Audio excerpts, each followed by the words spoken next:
and welcome to the Indianapolis Motor Speedway. We join you for Thursday race week practice at the Open Wheels 500. Welcome to Today at the 500, live here on Open Wheels TV. We're counting down to race weekend, the second annual Open Wheels 500-mile race presented by Mitchell Transmissions.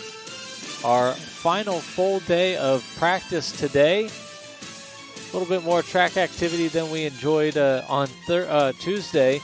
Happy to have some more drivers out on track today. We've had a total of 11 competitors posting times and getting set for this weekend's 500-mile race. It's going to be a toasty track temperature. We'll talk about that a little bit later. One of the most competitive fields in iRacing Indy 500 history. We're excited to bring all of that to you live on Race Spot TV Sunday at 11:30 a.m. Eastern Time. Well, welcome, folks, to, again, like I said, the final full day of practice at the 2020 Open Wheels 500. We've been lucky to have a lot of great busy practice days over the last 10 days or so when we opened up the track for practice. Definitely been a little lighter on participation this week as the IndyCar Series on iRacing visits the Indianapolis Motor Speedway this week. So a lot of drivers using those events to prepare and practice for what's to come this weekend. But what's good about using these actual Open Wheels 500 practices gives drivers a great sense of what to expect for this year's 500-mile race on Sunday. One particular note is the track temperature, and we're operating in these practices at about the same track temp as what we're going to see on Sunday. When we opened the track for practice on Tuesday, that kicked off race week practices, which are normally run from about the 1:30 p.m. time slot. And the exception will be on Saturday when we run from 12:30 p.m. in real time. So that means we'll have dynamic sky on, and the track will be changing temperatures slightly as the sun moves across the sky, and the clouds also interact with the sky and the track. But when we opened up practice this week, it was a stark contrast from what we saw during qualifications week, which is always set at about 3:35 p.m. In the sim.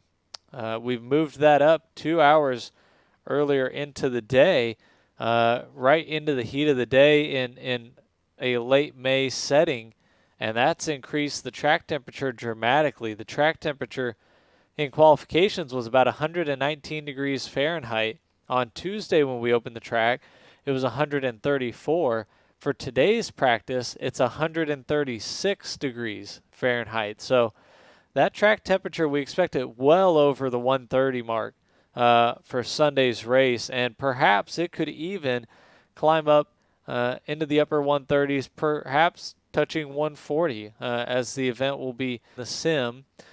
And that'll certainly change the sun's position and the sunset and sunrise times. And what that does is affects really the sun's position relative to the track and how much it can truly heat the venue. So we're looking forward to that. That's going to be very interesting over the next few days to see if that track temperature for Saturday's practice increases any more than what we've already seen, the 136 mark set today.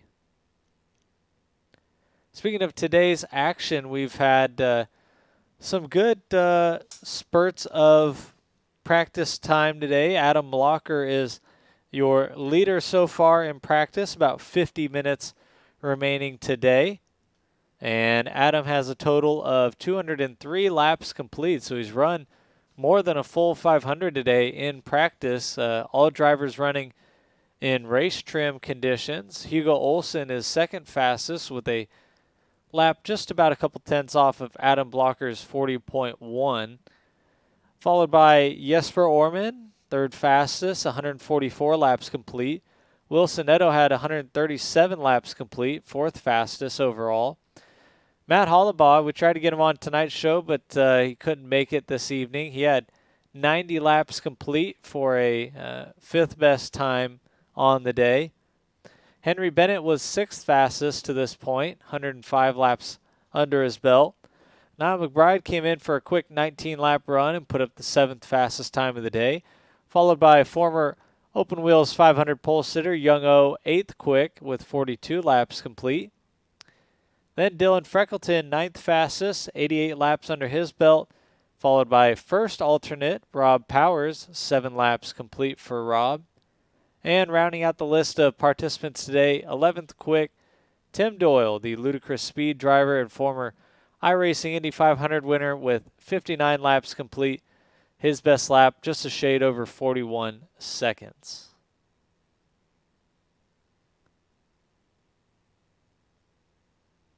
Earlier today, we saw Matt Hollabaugh kick off the action with some simulated race starts and restarts. He did some of that with Wilson Netto and Jesper Orman, so good for those guys to get some practice in for the 3-wide start that we'll see on Sunday. Surely you'll see a little bit more of that during Saturday's practice, which last year was very action-packed, just 1 hour in length, but certainly offered up some interesting points to follow, and these drivers really got some good dry runs at the 3-wide start before Sunday's race, which proved to be quite effective. So giving you a little preview of tonight's show, we're going to talk in the next segment to Andrew Wood, a driver for Team Talent, who went out and put his car firmly in the show this year, just barely missed out on the main event in 2019. But Andrew is back here in 2020, and his Team Talent machine in the field. He'll be speaking to us in segment 2 around 8:22 p.m. Following him in segment 3 at about 8:35 p.m. will be Brian Barney, the vApex driver who just missed out on the field of 33. Brian put in a strong attempt to make the field and really worked hard to put himself in contention. Just missed out.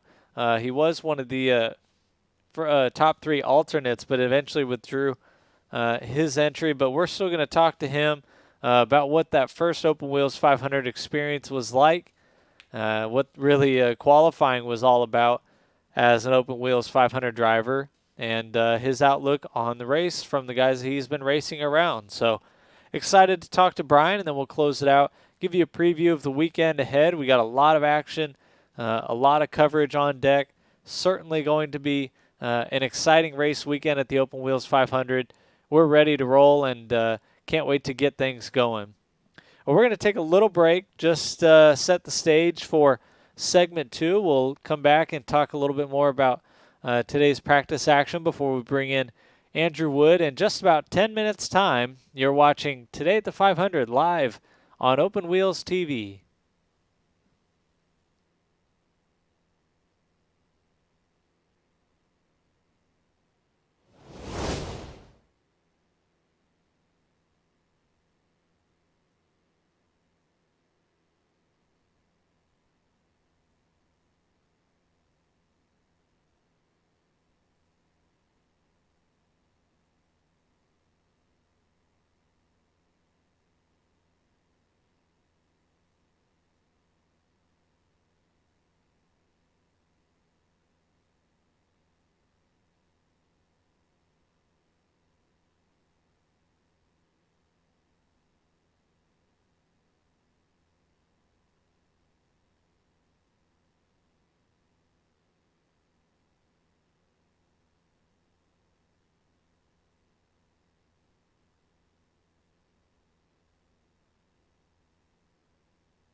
Coverage of the 2020 Open Wheels 500 is brought to you by the Majors Series, presenting partner of Open Wheels 500 broadcast. Mitchell Transmissions, presenting sponsor of the Open Wheels 500. Pit Lane Parlay Podcast. Listen to Pit Lane Parlay today on all major podcast platforms. And the Majors Garage, the official setup shop of the Open Wheels 500. And welcome back to the Indianapolis Motor Speedway on iRacing. It's Thursday practice of race week at the 2020 Open Wheels 500-mile race, presented by Mitchell Transmissions. As we mentioned before the break, we've had a little bit more action in practice today. Definitely a bit better than what we had just the other day.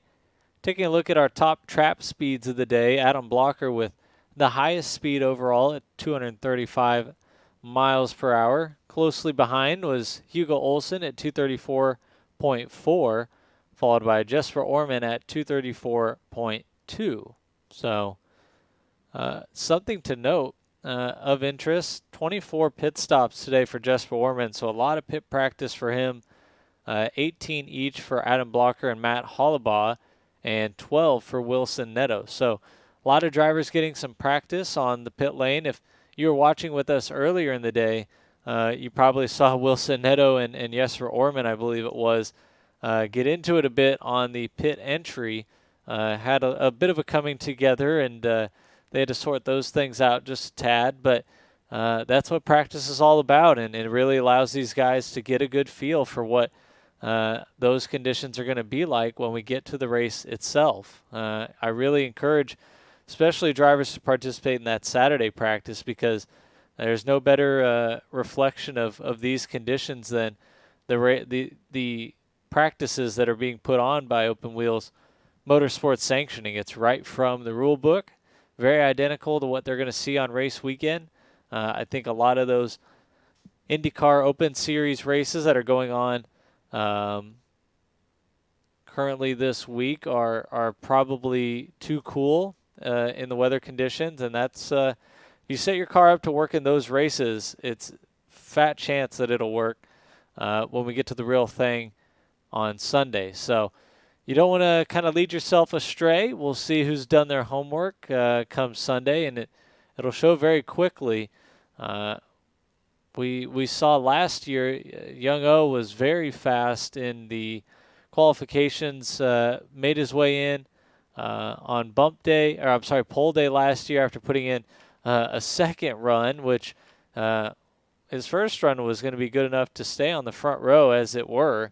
Ended up, Young O knew he was fast enough to better that time, went out, put in a better run, and snatched the pole for the inaugural Open Wheels 500. But when he got to the race, himself and his teammate for what was Snake Pit last year, Tim Doyle, they struggled mightily, and I think they put a lot of work into their race package. We saw today both Tim Doyle and Young O out making laps in race trim, so expect a better performance from them this year, but they had to learn the hard way last year, and I think they really took that in stride, and now we'll see if they're able to make any leaps or improvements as we look ahead to Sunday's race.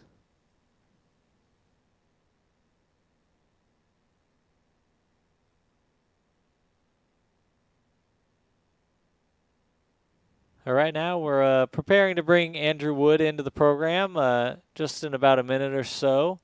Again, going to give you just one more quick rundown if anybody wasn't here earlier. Leading the way in practice today, Adam Blocker at a 40.173. Hugo Olsen was second fastest, followed by Jesper Orman. Number 4, Wilson Neto. And the fourth fastest was Wilson Neto. His number is number 80. And fifth fastest was Matt Hollabaugh.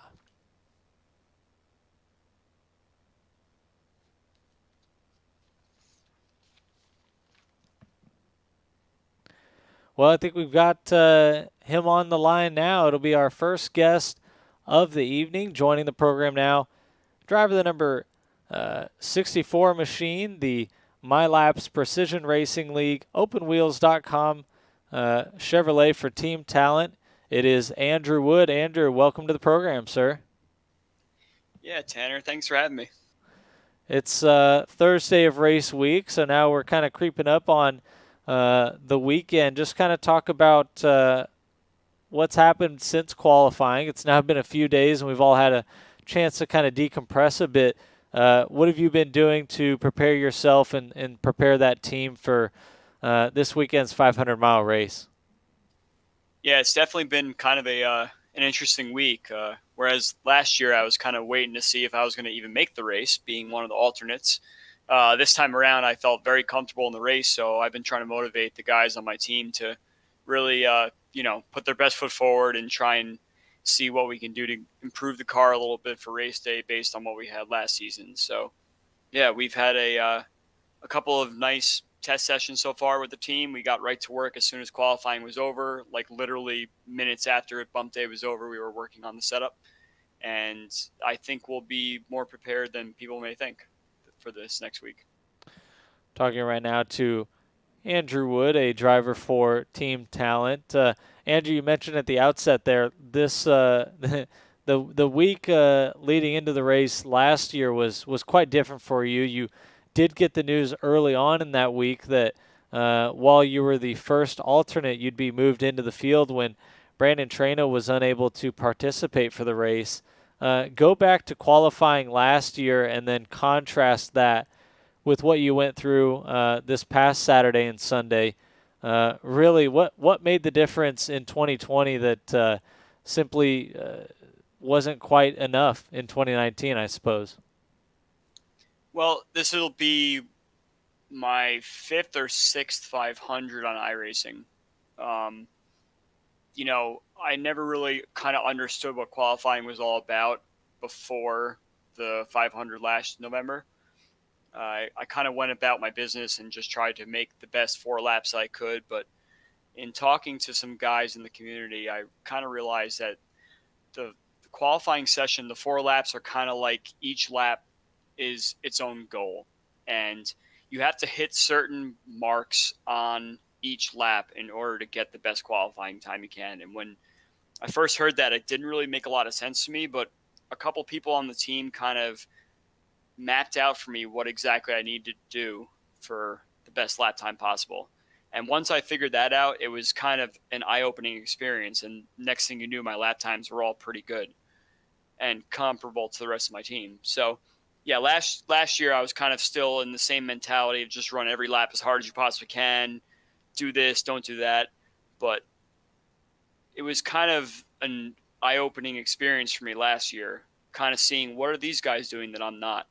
And next thing I knew, I was qualifying really well for the official iRacing Indy 500 this past May, and it kind of translated right over to this 500-mile race. And I wasn't really overly satisfied with exactly how I ran it, but I knew that I had a good shot of being in the top half of the field after on Saturday. And yeah, that's where I'm sitting right now, right in the middle of the field. So it'll be a very interesting experience and totally different from last year. Talking right now to Andrew Wood, driver of the number 64 Chevrolet. He'll be rolling off in a bit better position than he did last year, 15th overall. So a much different look at the race start. You'll be on the outside of row 5 instead of the final row. Does that change your approach to the race, at least in the first stages, compared to what you had last year? Oh, absolutely, it does. When you're starting all the way at the back, dead last, you're kind of just trying to pick off as many spots as you can without really kind of thinking about a strategy at all. You're just hoping that somebody makes a mistake somewhere so you could at least pick up 2 or 3 spots somewhere and still be top 30. Um, Being middle of the field kind of poses its own issues. You don't really kind of know what people around you are thinking, what their strategy is. Do they want to get to the front? Do they want to hang tight? Do they want to just see how the race plays out? So you have a whole mix of that sort of attitude right in the middle of the field there. So it'll be very interesting for me being right in the middle of the field to see how the attitude of the drivers are around me, and if I want to go forward or if I want to kind of stay put and let the pit cycles do their thing. Andrew, one of the talking points I've kind of discussed over the last couple days here on our practice shows and on today at the 500 is we've changed the time of day in our official practice sessions for this event. All through qualifications week, we were stuck on the same 3:35 p.m. time slot to try to replicate qualifications conditions. Now we're practicing at 1:30 p.m. both on Tuesday and today, and we've seen that track temperature skyrocket. It was 134 on Tuesday. It's up to 136 today. What kind of impact for those that don't understand will that have on the racing on Sunday, and how challenging does it really make on this field of drivers, which is being argued as one of the best in iRacing's history? Well, Tanner, when you have the hotter track temps like that, it just gets very difficult to follow the cars ahead of you, especially when you're following, 5 cars as opposed to 1 car. And you'll be really cranking that wheel and burning off that right front tire as you try and search for the clean air. It's really difficult. That's kind of one thing that we focused on here, Team Talent. We're trying our best to get as many cars in testing as we can to fight the dirty air and try and see where we can kind of maximize our abilities to try and move our way forward or save the tire if we can't move forward. And that's really what's going to be the key to this race, is that track position will be everything, and it'll be very difficult to pass if the temperature happens to be the same on Sunday. And yeah, we kind of predicted that the track temp will skyrocket, just as you said, but it's all just dependent on how the weather will be on Sunday. Right now, talking to Andrew Wood, driver for Team Talent. When you spoke to Arjuna Kankapati on the Race Spot broadcast, I believe it was on Bump Day, you guys were very confident, and I think you even alluded to the fact that you guys expect Team Talent to win this race and have a breakthrough at these 500-mile events, the major events on the iRacing calendar. Really, where does that confidence come from, and how do you guys know for certain that you've checked all the boxes and put in the time to make sure that you're up front on Sunday? Well, we're frankly just sick and tired of playing second fiddle to some of the faster teams that showed their face in May, and I really think that as a group we want to be better. We know we're good, but we're not exactly where we want to be. And we have enough knowledge in this team that we can really put our heads together and try and figure out how to be the best.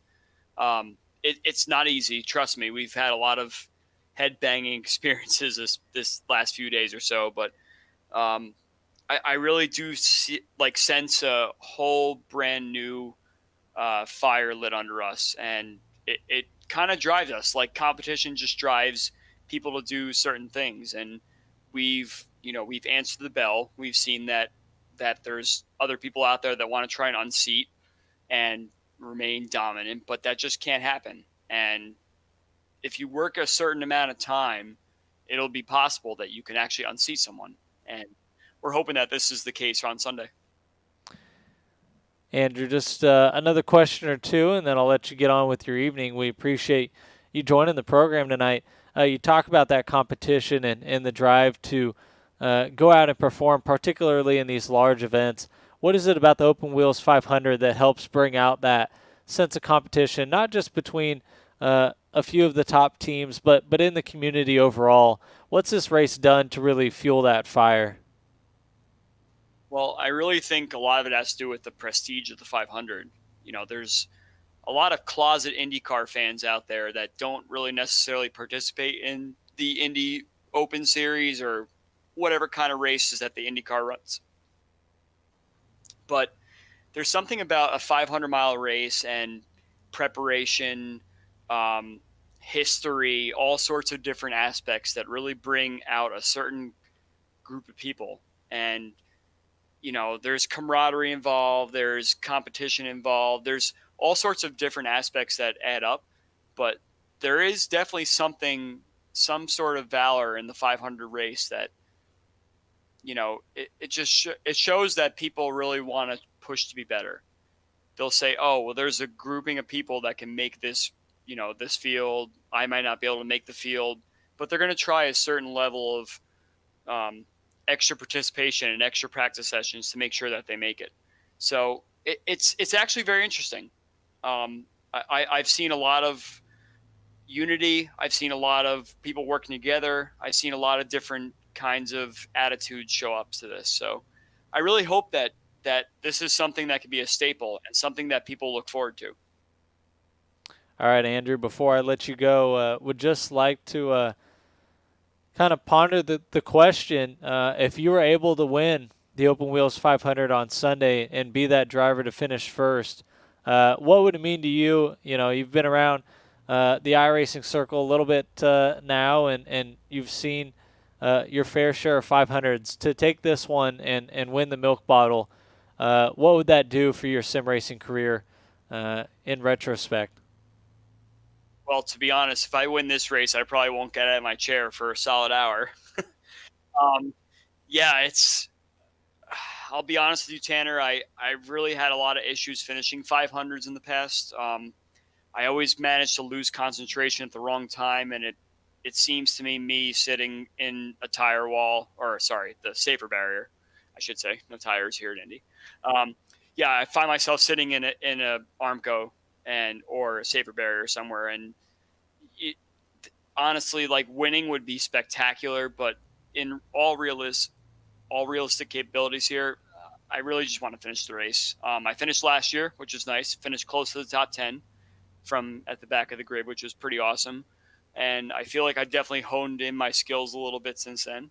But yeah, if I win this race, it'll be a wonder for real. I'll have to thank every single person that's been along with me this whole journey, and I really hope that's the case. But we'll have to see what happens on Sunday. Well, the magic of Indy is that she picks the winner, and those that have put the time in are usually the ones that are rewarded the most in short order. So best of luck to you, Andrew. Your number 64 machine will roll off inside the top 15 this year, right on 15th on the outside of that fifth row. If you got anybody to thank right now, or folks you want to give a shout out to, you may do that on the way out. Yeah, I mean, obviously the biggest shout outs for you, Tanner. You've put in so much effort for this, and you've really brought the community together in such ways that you probably don't even imagine. And there's been such drive and talent in this race that really just, it's something that you don't usually see in real life. So that's really pretty awesome. So, I really, really thank you for all you've done. Your patience, your tenacity, everything like that is really great. Of course, thanks to all the Team Talent guys. We've really put in extra effort for this race, and it's going to show on Sunday for sure. Thank you to iRacing for allowing us to do this, obviously, overall. And yeah, thanks to all the competitors and all the people that showed up and tried to put in a qualifying session and do the best they can to make this field. This is definitely a stacked field. There's some rookies in here that you probably haven't heard of before. This could be you next time around. So yeah, prepare for this. Let's go. Let's get some heavy participation in this for next time around too, and we'll have a great race on Sunday. Perfect. Well, that's Andrew Wood, everybody, driver the number 64 machine for Team Talent. He'll roll off 15th. Best of luck, Andrew, and we'll be looking forward to talking to you again over the weekend.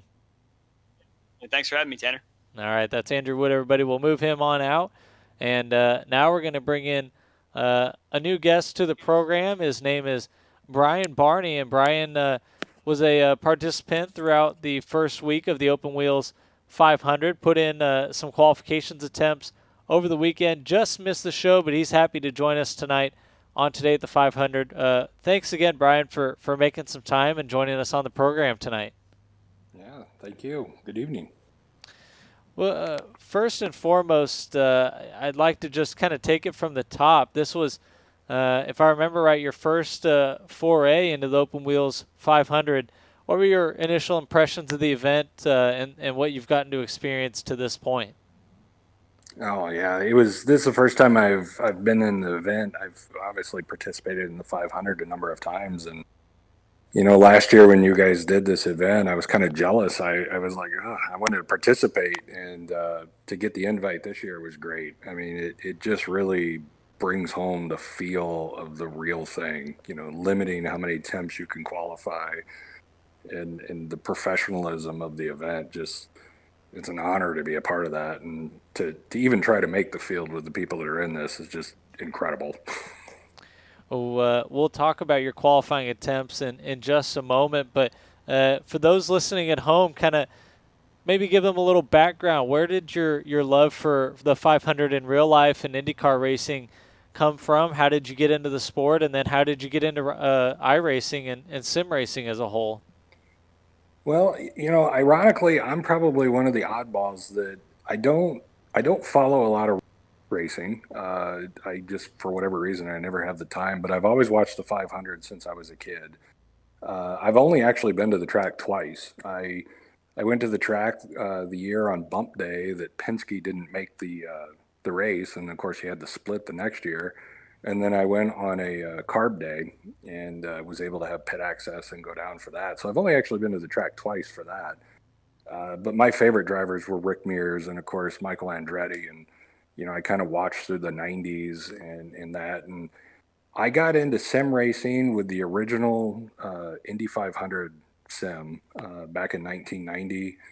Went through that, through all the versions after that, and then life got in the way. Had a kid and family, and got away from sim racing for a long time. And then a friend of mine got me back into iRacing, and I literally joined just because of the 500. I'm like, we can run this. I want to be a part of this. So for 6 years, I've almost 7 years now. Really, that's all I run. I do run in the majors, and of course we have our own IndyCar league that we manage. But my focus has really just been on the 500. I don't run a lot of races outside of that, outside of the league races. But it's just I don't know. There's just something about that track. I live 3 hours away from it in Illinois, and it's just the aura of that place and the history of it just kind of I'm not a real race car driver, so this is as close as I can get to it and feel like I'm a real race car driver. No, and I kind of share the same sentiment. Actually, when I first joined iRacing back in, I guess it was 2015, I actually started out and was really into the stock car side of things until I figured out, just like you, that they had a 500 that runs each May, and that's what really roped me in, and I've been an IndyCar driver ever since. And I'm sure you can kind of speak to this, the speedway itself, for anybody that's been there in real life. No matter how many times you've gone, it's always special to walk through those gates or drive under the tunnel and understand the history of that venue and what it means. And I think all of us that appreciate that in the real life sense can also appreciate it when we drive IMS here in the sim. Uh, Oh talk yeah. talk about for a moment. You mentioned your IndyCar league. If you'd mind, share a little bit of details about that. If anybody listening is interested in participating. Yeah, so Team vApex, we've been around for a long time, and we run a IndyCar league on Wednesday nights. We race at 8 o'clock Eastern. Generally, we have kind of a mix of road and oval race series, and we'll run a fall season. So we're kind of almost to the end of our fall season here. I think we have 3 more races to go, and then we'll take a break during the winter, and then we kick it off again in January. And we run about a 12 to 16 week race series, and it's designed to have, we kick off at 8 o'clock Eastern. We run about a 20 to 30 minute practice session, qualifying, and then generally we try to keep the racing between about 45 and 50 minutes in length. And it's really it's great. It's clean racing. We've got guys like Liam Quinn, Rob Powers, and those in this league, and everybody just makes smart choices. You race hard, you race fair, you race clean. We generally have a practice session on Monday nights at the same time. That's open for people to come practice if they want. Participation's a little bit down this fall. We started out pretty strong. We're kind of tapering down here a little bit, so I don't know if people are kind of getting busy as we get close to the holidays. But it's something if you're interested in, you can go out to the league. I think it's I don't have my computer in front of me, but it's vApex IndyCar Racing League, I think. And you can find us and sign up. And if someone's doing something we don't like, we kind of let them know and clean up the act and keep things clean. So we welcome good drivers to join us and participate. We do it for fun. There's too many stresses in real life to get worked up over this, and let's just go out and have some fun. And but you can count on it to be serious in the sense that you're not going to have some Yahoo out there that's trying to wreck you for the sake of wrecking you. Right. Yeah, and So, that's one of the beauties of league racing is it does give you a bit of control and you get to filter some things out that certainly the unenjoyable parts of perhaps racing and the fixed and the open setup series that iRacing puts on. The leagues are certainly a niche part of the simulations product, but I think some of the best racing is often found there. So great to hear yeah, about that.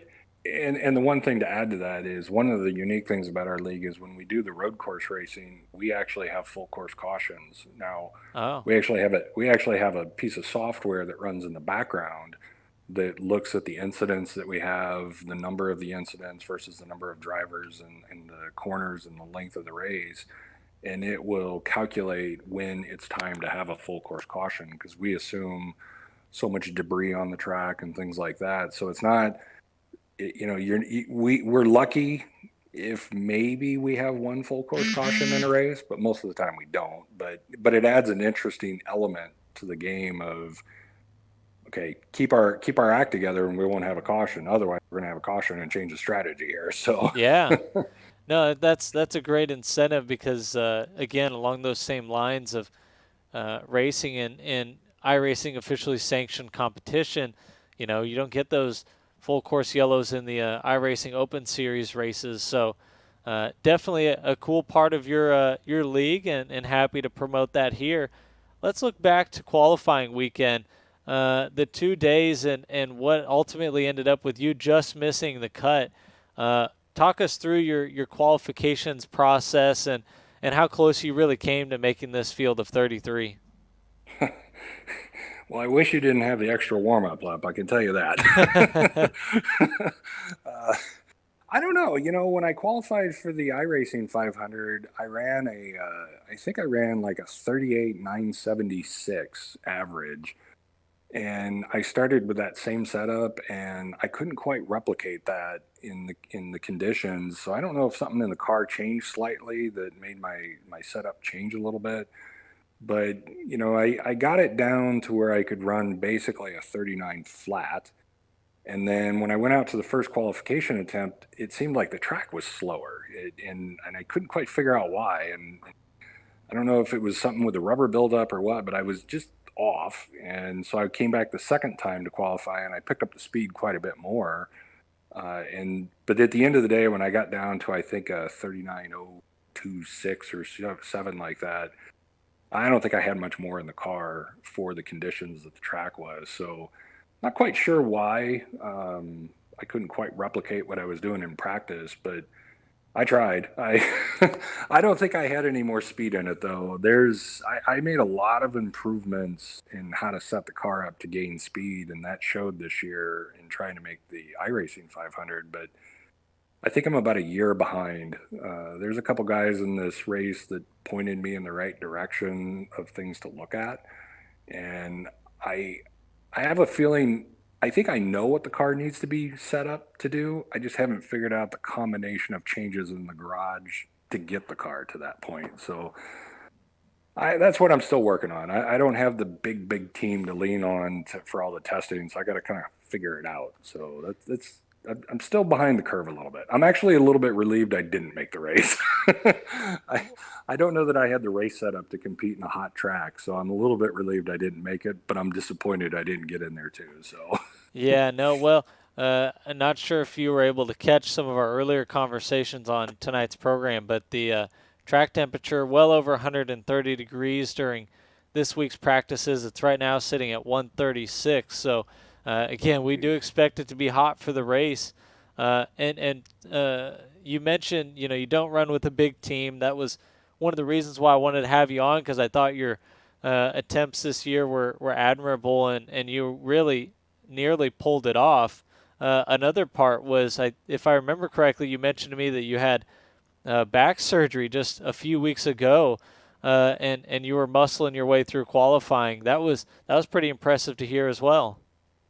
Yeah, I actually had surgery on October 5th to remove a disc out of my neck, and I had just gotten off the pain medication the week of qualification. So to get the strength back and be able to qualify and get my reflexes back and everything else, I was working hard that week to do that. And I think I got back to it, but I'm 48 going on 49, and I'm going up against a bunch of young guns there. So you don't quite heal as fast as you used to when you were younger. Well, and I tell you what, this field, it just keeps getting tougher and tougher every year, whether it's the iRacing Indy 500 or now the Open Wheels 500. The IndyCar here at Indianapolis, it always seems like it's a moving target, and the margins are so razor thin between making the show and not. We definitely hope that we get to see you back at next year's Open Wheels 500, and I hope that you've had really a great experience at this year's race, Brian. It's been our pleasure to have you, really. Oh yeah, and thank you. I mean, you guys run an awesome event, and I believe me, I'm trying to get into it. And obviously, the top split of the 500 and iRacing, and like I said, I've run the majors 500, and I almost won that thing this year. Yalva Verde beat me out by a half a car length before our caution came out, and I've gotten so close, but. To be able to run with this group and kind of get to that spot means a lot, just in terms of accomplishment and kind of the rite of passage to get there. But I'll figure it out. I'll get there one of these days and put the time in and figure it out and show them what I can do. But I admire the guys that can run on these hot tracks. I don't know how they run nose to tail for a fuel run and not melt the tires. I haven't quite figured that out for a hot track yet. Well, hopefully they can pull that off this Sunday. It looks like that's the direction we're headed. So hoping for a clean race, and hopefully they put on a good show as well. I'm sure they will. You got a lot of great guys in that. That's I don't even think I could pick a favorite out of that list of people to win. It's tough. We've got 12 former winners of an iRacing Indy 500 top split race in this weekend's race. So certainly a stacked field, and even a step forward from last year's race, which we thought was at the time one of the toughest fields in iRacing history. I think that's been elevated a little bit this year. Well, I got my favorites for it, but I know it's going to be a great race, and it's going to be a competitive one. I wouldn't be surprised if you don't have 2 or 3 cars crossing that finish line almost dead even. Yeah. Well, for me as a race promoter, I certainly hope that's the case. That's Brian Barney, everybody. Thanks so much to Brian for joining us tonight. I really appreciate you making the time. Best wishes to you throughout the rest of the year, and happy holidays to your family, Brian. You too, and good luck to everybody in the race. Be watching. All right, folks. That's Brian Barney. We look forward to having him back in 2021. We're going to take a quick break, and when we come back, we'll finish up tonight's edition of Today at the 500 live from the Indianapolis Motor Speedway here on iRacing. It's Thursday of Open Wheels 500 Race Week. We'll be back in just a few moments live on Open Wheels TV.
Coverage of the 2020 Open Wheels 500 is brought to you by the Majors Series, presenting partner of Open Wheels 500 broadcast. Mitchell Transmissions, presenting sponsor of the Open Wheels 500. Pit Lane Parlay Podcast. Listen to Pit Lane Parlay today on all major podcast platforms. And the Majors Garage, the official setup shop of the Open Wheels 500.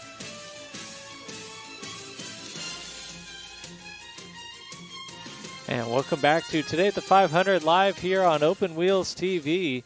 We bring you to the end of Thursday race week practice here at the Indianapolis Motor Speedway. Track has gone quiet aside from Tim Doyle's machine baking on the pit lane.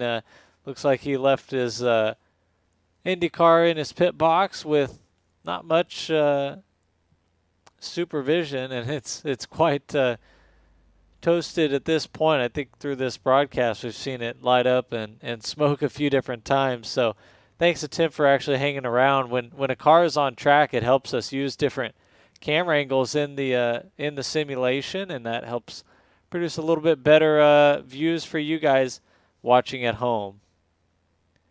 Well, just to put a bow on things, we'll give you the practice leaderboard as it currently stands, and we'll head on out in just a few moments. Practice coming to an end right about now, and we'd like to note Adam Blocker for his 203 laps completed today, a best lap time at the top of the time charts as well, 40.173 seconds.